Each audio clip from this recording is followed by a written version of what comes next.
হলে একটু ইয়ে করি যে প্রত্যেকটা হল থেকে যদি 10টা ফলাফল আসে রংপুর বিভাগে তাহলে কিন্তু অনেক সেই হিসাবে কিন্তু আমাদের ফলাফল অনেক জায়গা থেকে হলগুলো ব্লক করে।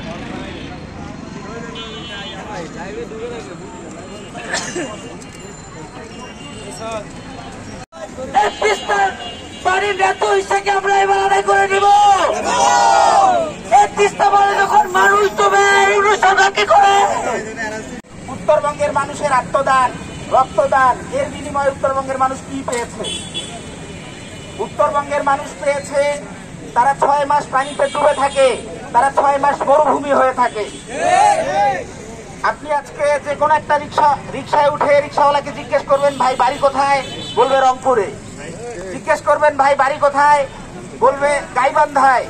জিজ্ঞেস করবেন রিক্সাওয়ালা ভাই আপনার বাড়ি কোথায়, বলবে কুড়িগ্রামে। উত্তরবঙ্গে তিস্তা 6 মাস মরুভূমি হয়ে থাকে। এই 6 মাস উত্তরবঙ্গে কোনো কাজ থাকে না।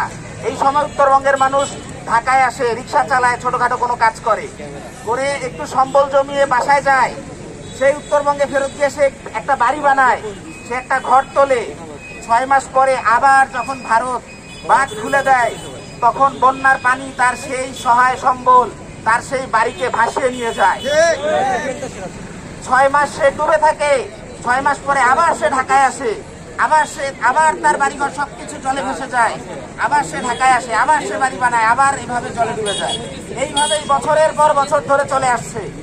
এই বছরের পর বছর আমরা কি মরুভূমি হয়ে থাকবো? এই বছরের পর বছর কি আমরা জলে ভেসে যাব? এখন সময় এসেছে উত্তরবঙ্গকে বৈষম্য মুক্ত করার। সংগ্রামী সাথী ও বন্ধুগণ, আপনারা জানেন তিস্তা মহাপরিকল্পনা বাস্তবায়নের দাবিতে রংপুরে মানুষ আজকে 100 কিলোমিটার ব্যাপী মশাল মিছিল করেছে।